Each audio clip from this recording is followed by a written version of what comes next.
Magandang araw mga kapatid, mga kababayan. Welcome again to my small channel. This is EJ Morse. Sana saan mang dako ng mundo kayo naroroon ngayon mga kababayan ko ay nasa mabuti kayong kalagayan. Always stay safe at maraming salamat for joining me today. At yung pong mga bago lang dito sa aking channel, kindly subscribe po. Kindly hit the notification bell, pati na rin yung like button.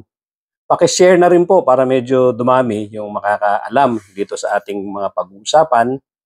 Lalong-lalo ngayon, meron tayong pag-uusapan na magandang topic at importante para sa ating lahat na mga Pilipino. Ang aking pong gusto i-discuss sa inyo ay tungkol dito sa ating mga public servants. Pag sinabi kong public servants, ito po yung mga nagsiservisyo sa gobyerno, whether sila po ay elected or mga employed or mga kung anumang posisyon na kanilang in-access or kanilang in-applyan bilang mga government employees. So lahat po ng mga empleyado, lahat po ng mga elected positions na nasa gobyerno, sila po ay mga public servants.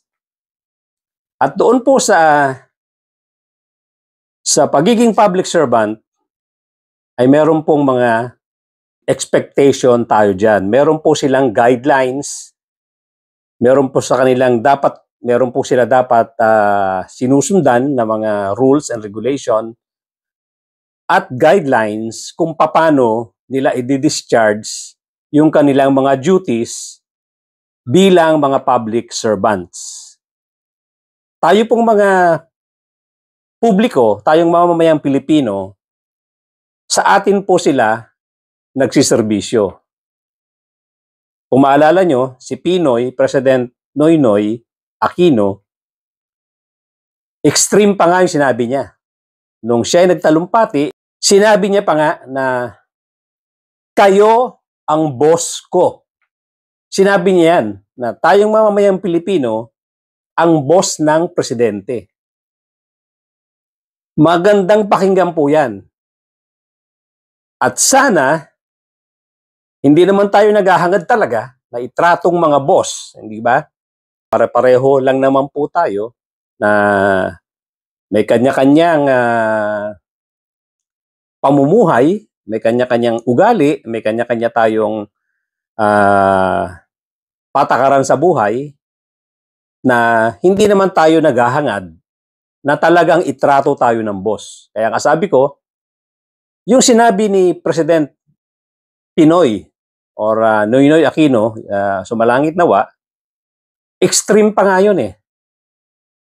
Pero ang message nito ay talagang gusto niya sigurong tumiim sa puso natin na tayong mga mamamayang Pilipino dapat mag-expect tayo ng mataas na standard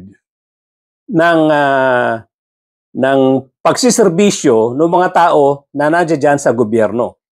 Bakit? Dahil po, tayong mamamayang Pilipino, sa totoo lang, ang tulong-tulong na bumubuo ng budget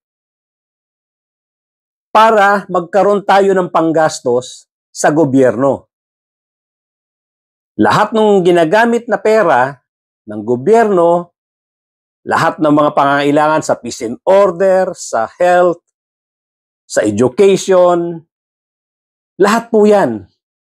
Mga sweldo ng mga congressmen, sweldo ng mga senador, sweldo ng mga mayor, sweldo ng mga lahat ng mga nakaupo sa gobyerno, galing po yan sa taxes ng mamamayang Pilipino. Kaya yun po ang pinanggagalingan ni Presidente Noynoy Aquino na sinasabi niyang, kayo ang boss ko. Theoretically, talagang tama po yun. Kaya lang, in actual, madalang po nating maramdaman yan. Madalang na madalang. Lalong-lalo na kung makakakita tayo ng mga politiko or ng mga public servants na nakaupo sa gobyerno na kung mag-aasta ay ang yayabang. Na akala mo ay mga Diyos sila. Mga arogante, napaka-susuplado, at akala mo tayong mga mamamayang Pilipino ang napakalaki ng utang na loob sa kanila. Maling-mali po yun. Ito pong advocacy ko para imulat ang mamamayang Pilipino na ang mga public servant na to ay dapat magiging at all times accountable, responsible, humble, at sincere sa pagsiservisyo sa ating mga mamamayang Pilipino. Kaya lang, kadalasan nga po, baliktad ang nakikita natin sa kanila. Kung sino pa yung sumasahod, kung sino pa yung pinasisweldo ng taong bayan, sila pa ang napakayayabang. Having said that, gusto ko pong basahin sa inyo yung kung ano ang sinasabi sa Republic Act number 6713. Ito po yung batas na nagsasabi kung ano dapat ang expect natin, ano ang dapat nating makita, ano ang dapat nating asahan sa mga public servant na ito. Ito po yung nagsasabi at nagde-define kung ano dapat ang kinikilos ng mga public servants na pinapasahod ng mamamayang Pilipino.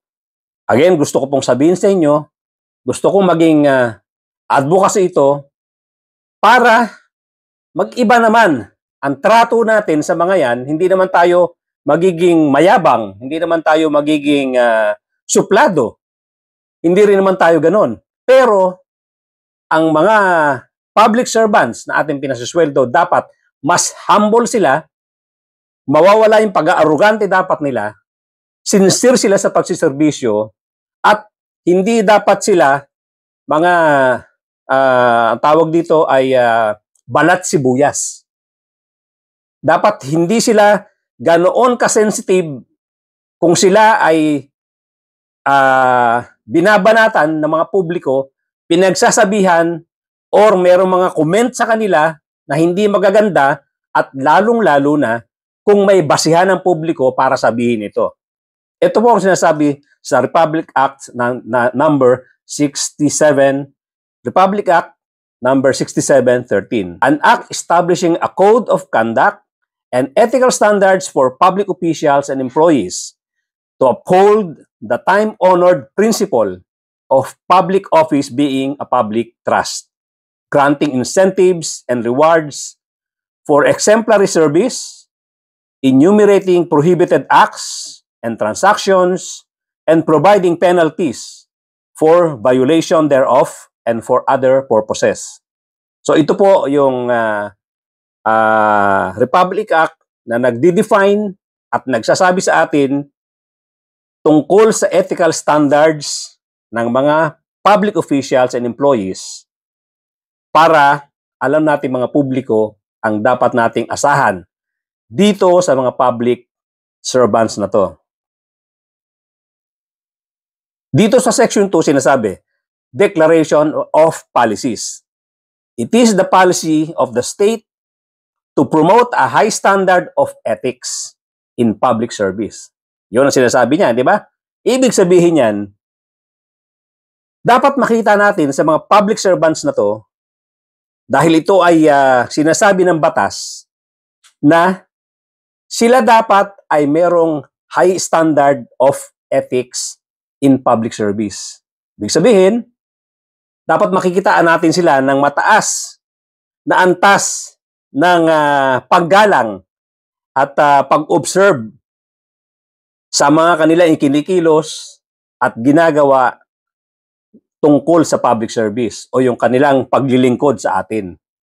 Mataas ang standard na dapat natin expect sa kanila pag sila ay nandiyan dyan sa pagbibigay o paggaganap ng kanilang public service o serbisyo publiko. Public officials and employees shall at all times be accountable to the people and shall discharge their duties with utmost responsibility, integrity, competence, and loyalty, act with patriotism and justice, lead modest lives, and uphold public interest over personal interest. I-elaborate po natin ng konti. So sinasabi dito, dapat daw o sinasabi ng batas na ang mga public officials and employees sa lahat ng oras ay dapat maging accountable sa mamamayan sa paggawa nila ng kanilang trabaho. Ang public servants sa lahat ng oras ay dapat may pananagutan sa atin, sa mamamayang Pilipino. At sila ay ginagawa nila ang kanilang trabaho with utmost responsibility. Yung kanilang pagbibigay ng kanilang serbisyo ay dapat responsable sila sa lahat ng oras. With integrity, yung kanilang pagiging trustworthy, mapagkakatiwalaan, at yung kanilang pagiging tapat sa kanilang serbisyo ay dapat sa lahat ng oras nandyan. Competence, ito yung dapat competent sila dun sa kanilang inuupuan or kanilang pwesto sa gobyerno, dapat sila maging competent or ibig sabihin ay meron silang kakayahan. Meron silang sapat na kakayahan, loyalty, ito naman yung pagmamahal sa bayan, patriotism, at justice. At kailangan, of course, fair. May hustisya sa lahat ng oras. Fair sila. Sinasabi rin dito, they must lead modest lives. Ibig sabihin, hindi sila dapat magarbo sa pamumuhay. Dapat simple lang sila. Hindi sila dapat maging marangya at nagpapakita ng karangyaan sa buhay. Simple lang dapat ang buhay ng ating mga public servants. And lastly, uphold public interest over personal interest.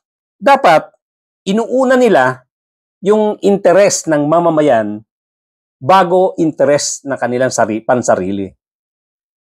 Public interest over personal interest. Klaro po yan. Hindi dapat mauuna ang kanilang personal na kalagayan o interest nila, uunahin nila yung interest ng publiko. So, ganyan po kataas ang requirement dito sa Public Act 6713 kung ikaw ay papasok sa pagiging public servant. Now, bakit ko po sinasabi ito? Marami po tayo kasing nakikita. Nakikita natin lalong-lalo sa mga hearing, sa Senado, sa Kongreso, na diyan lumalabas ang mga ugali ng ating mga public servants. Yung ating mga niluklok sa pwesto na kung mag-aasta ay napaka-arugante, napaka-yayabang, napaka-yabang. Marami sa kanila, hindi ko po nila lahat. Marami din tayong hinahangaan na mga congressmen, na mga senador, at iba pang mga public office, public servants na kahanga-hanga naman ang pinapakitang ugali sa publiko. Pero, kagaya nung nangyari kahapon diyan sa hearing ng TRICOM sa Kongreso, maraming requirement dito sa Republic Act 6713 na violate, na hindi natin nakita. Lalong-lalo na diyan sa nakita nating pakikipagtalo ni Congressman Marcoleta dito kay Attorney Enzo or Attorney Ricky Tumutorgo. Itong si Enzo Recto. Dito na lang sa public interest over personal interest. Isipin na lang po ninyo. Yaang hearing na yan ay ginagastusan ng mamamayang Pilipino. Ang purpose po niyan ay para makapaggawa ng mga panibagong batas. Or kung may mga existing laws, i-upgrade o i-revise kung kailangan yung mga existing laws. Hindi ito panahon, dahil nga ito ay ginagastosan ng mamamayang Pilipino, hindi ito panahon para i-confronta mo ang isang tao dahil hindi mo nagustuhan yung kanyang sinabi sa isa niyang vlog na pinagtalunan nila, at makikitaan nyo naman, mas humble pa si Attorney Enzo Recto o Attorney Ricky Tumutorgo kesa dito kay Congressman Marcoleta. Makikita nyo kung gaano ka-humble itong si Attorney Ricky Tumutorgo. Ito namang si Congressman Marcoleta, sinamantala ang pagkakataon na to para kumprontahin si Attorney Enzo, si Attorney Ricky, tungkol sa kanyang personal interest. Na sinasabi niya, bakit nasabi ni Enzo Recto yung wag paniwalaan ang sinasabi ni Attorney Recto na Attorney Ricky na wag maniwala dito sa ginagawang panlilinlang, something to that effect, ni Congressman Marcoleta.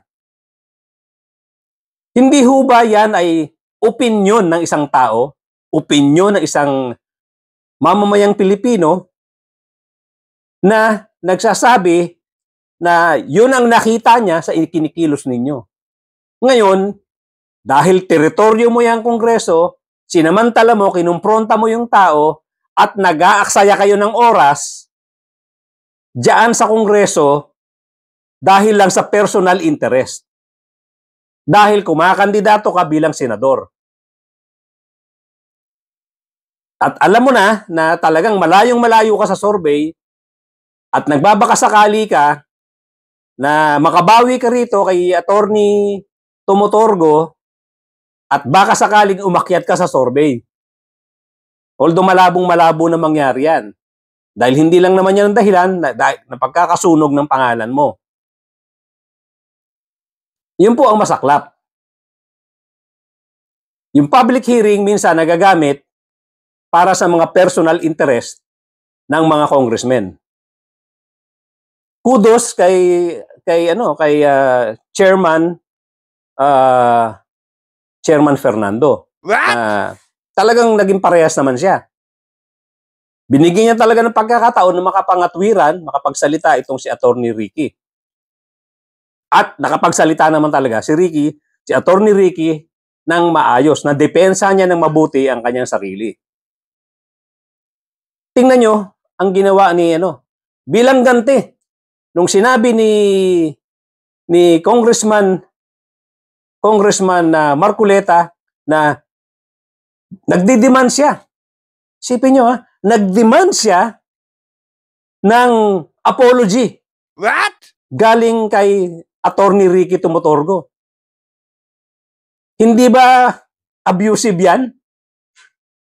Hindi mo nagustuhan yung komento ng tao, yung kanyang personal opinion, babanatan mo siya hihingaan mo siya ng apology. At ang ganda ng sagot ni Attorney Ricky dyan. I'm sorry, Your Honor. Hindi ako hingi na apology. That is my opinion. Tama po yun. Opinion niya yun eh. Wala siyang obligasyon, lalong-lalo na sa isang public servant. Public servant. Manghihingi ng apology sa mamamayang Pilipino na nagsabi ng kanyang opinyon. Hindi ho ba abuso yan?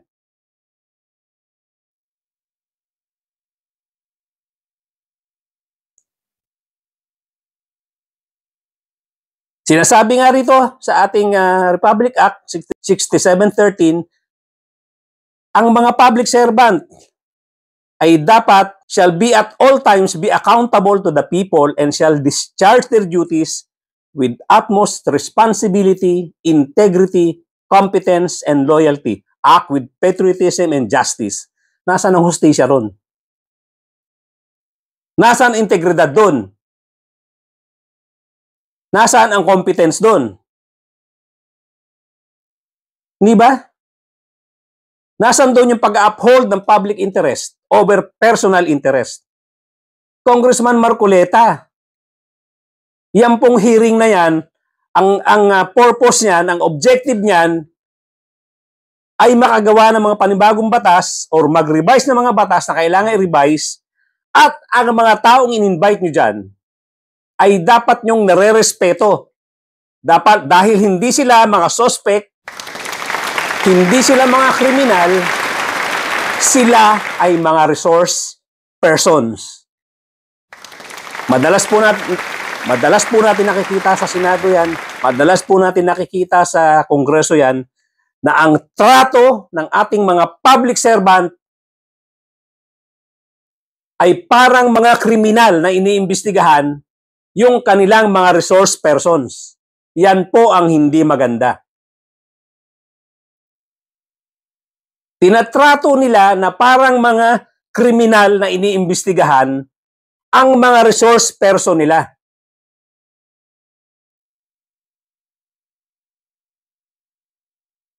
Tama rin yung move ng 40 or 40 so-called DDS vloggers na in-invite nila. Tama ang direksyon nila sa pag-access ng Supreme Court para mag-rule dito sa kanilang imbitasyon na galing sa Kongreso. Pero hindi ko naman sinasabing wala silang responsibilidad na humarap dito sa Kongreso. Pero ang sinasabi ko, ganun po dapat ang attitude ng mga tao kung ayaw natin humarap sa investigasyon ng Kongreso or ng Senado. Kaya lang po, alam din natin na madugo yan.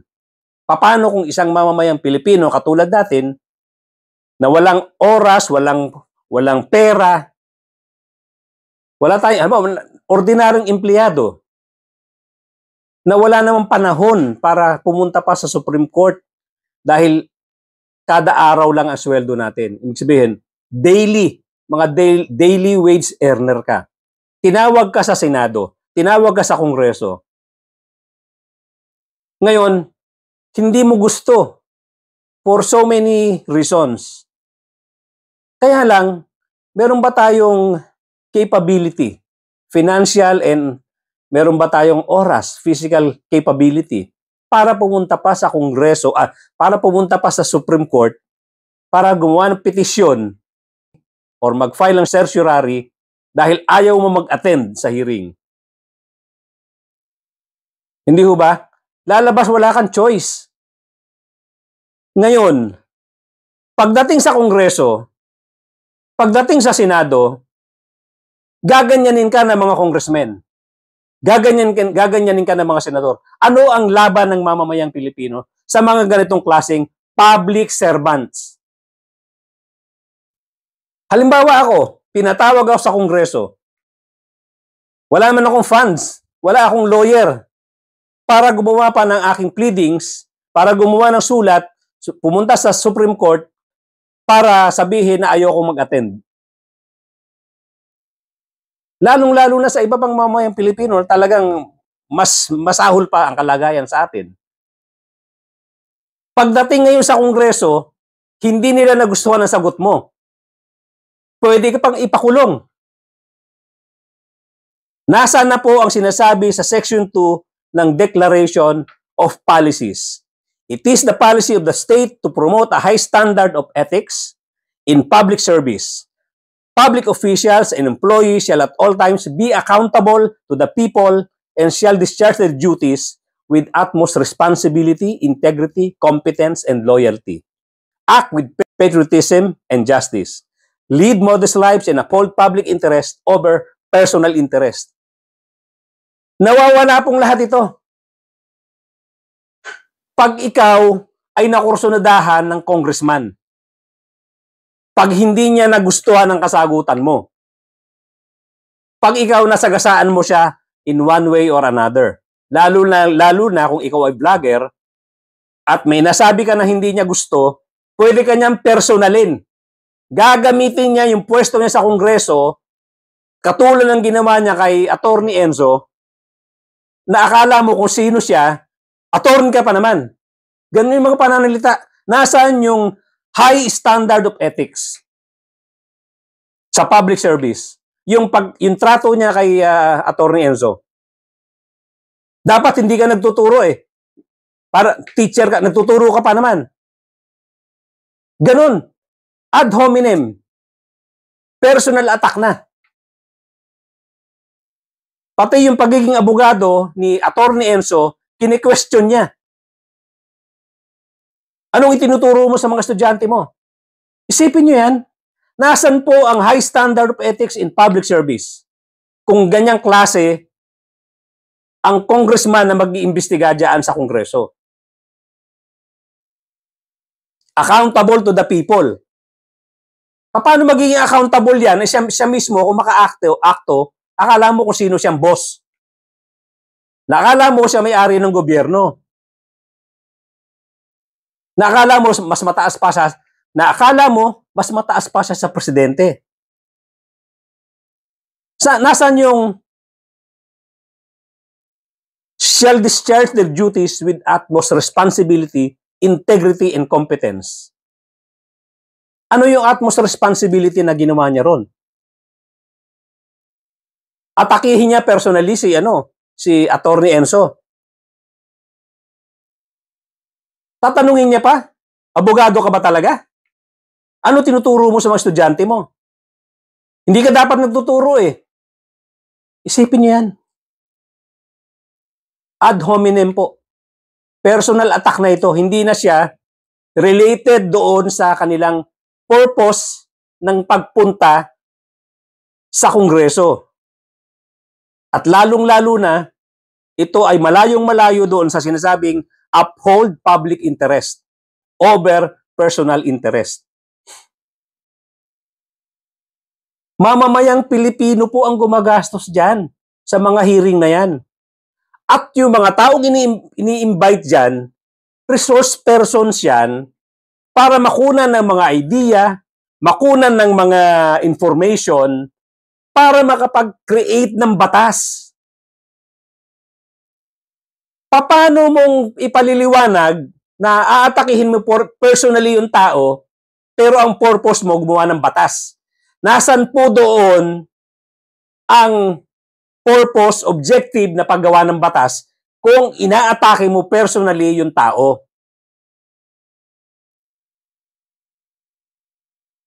Nakakadismaya po na meron tayong mga ganitong pangyayari diyan sa Kongreso. Nangyayari din niya sa Senado na magsasubmit ang tao dahil ikaw ay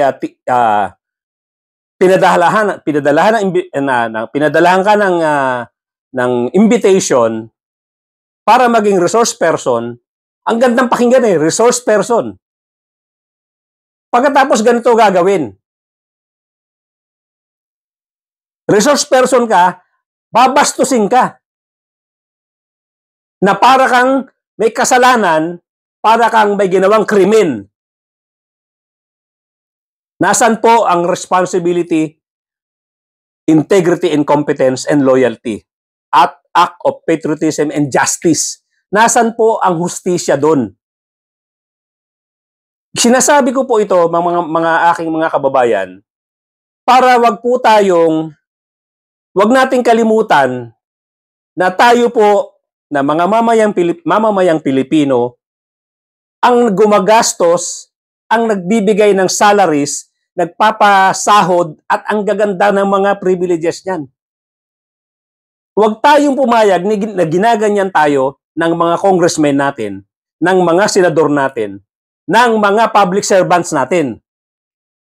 Sabi nga ni Pinoy, kayo ang boss ko. Paano tayo magiging boss kung ganyan? Hindi naman tayo mayayabang na boss. Hinahanap lang natin kung ano ang sinasabi ng batas, ano ang dapat naming asahan sa inyo. Dito sa Republic Act 6713. Nandito lahat. Kaya lang, hindi po nangyayari yan. Ang yayabang, akala mo kung sino sila. Nagpunta ka na nga doon, nag-aksaya ka ng panahon, pumunta ka, iba dyan, na-absent sa trabaho. Katulad ni Attorney Enzo, galing pa ng Bicol. Ilan oras ang biyahe galing Bicol? Puyat yung mama. Walang tulog halos. Ilang oras ang tulog. Pagod ka pa sa biyahe. Pagkatapos, pagdating mo dyan sa Kongreso, para kang kriminal na iimbestigahan.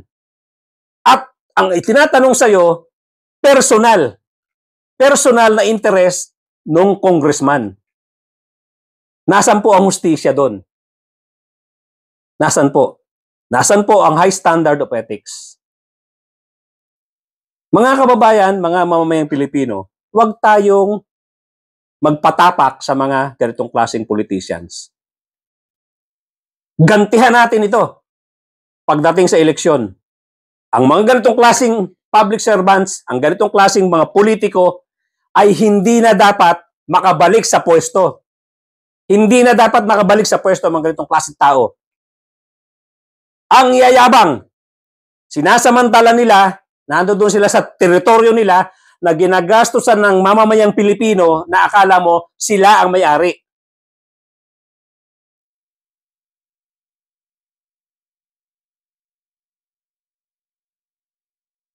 Yung mga kanilang kinukuhang mga resource persons, kung itrato, akala mo kriminal. Akala mo may nagawang krimen. Baguhin po natin ito, mga congressmen. Gumawa po kayo. Alam ko meron kayong ethics committee. I-observe nyo naman po itong Republic Act 6713. Pwede po ba? Sa Senado, ganun din. Pwede po ba i-execute natin mabuti ito? Pairali natin na maigi itong Republic Act 6713. Huwag po kayo masyadong relax. Na yung mga kasamahan nyo, binababoy ang mga resource persons. Tinatratong akala mo mga kriminal. Tinatratong akala mo may malaking kasalanang nagawa sa bayan.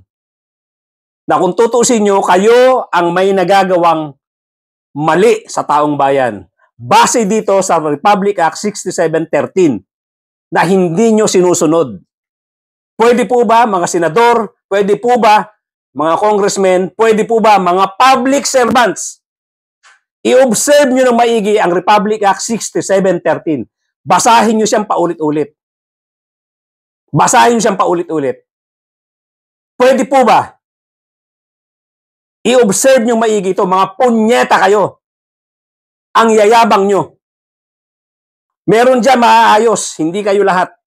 Meron diyang maayos. Pero pwede po ba yung maayos dyan na public servants, i-observe nyo mabuti ito. Pwede po ba, bago kayo magse-session, i-review nyo ito.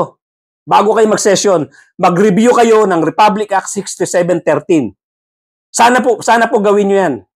Every time mag-uumpisa kayo ng trabaho dyan sa Kongreso, umpisahan nyo sa pagre-review ng Republic Act 6713. Pwede po ba? Mga kababayan, hanggang dyan na muna. Nakaka-high blood to mga public servants na to. Napakayayabang. Hindi nyo deserve ang boto namin. Hindi nyo deserve ang umupo sa mga pwesto nyo. Maraming salamat. Maraming salamat mga kababayan. i-observe natin ang mga kababayan, huwag tayong pumayag na ang ating mga rights ay hindi observed ng mga politiko na to. Hindi observed ng mga public servants na to. Huwag na natin iboto yung mga taong hindi dapat nasa pwesto nila. Again, hindi mo makaalis. Ay, nako. Thank you so much, mga kababayan. Sa maraming salamat po for joining me today. At sana doon sa mga bago lang dito sa aking channel, kindly subscribe naman po. Kindly hit the notification bell, pati na rin yung ating like button. Paki-share na rin po para marami sa mga ating mga kababayan ang makaalam ng ating mga rights. Alamin nyo pong maigi itong mga sinabi kong rights natin dito. Pag meron pong ganitong klaseng public servant, ganitong klaseng politiko, mag-react po tayo. Parating nyo po sa atin. Babanatan natin. Magsumbong po kayo sa lahat ng itong mga patriot na mga vloggers katulad natin, katulad nila Armandin, katulad ni Enzo Recto, nila Christian Esguerra, nila Richard Haydarian. Marami po yan na mga nagwa-vlog dahil sa pagmamahal sa bayan. Paratingin nyo po, huwag tayong pumayag na tinatapakan ang ating mga rights. Nandito po yan sa Republic Act 6713. At yun na nga po, uulit-ulitin ko, kayong mga public servants, kayo pong mga elected officials, i-observe nyo pong maigi ito. Kung maaari po, every time na pupunta kayo sa opisina nyo, bago kayo mag-conduct ng hearing, umpisahan nyo sa pagre-review nitong Republic Act 6713. Thank you so much once again, ladies and gentlemen. At hanggang dito na lang. At makita-kita po tayong muli. God bless po.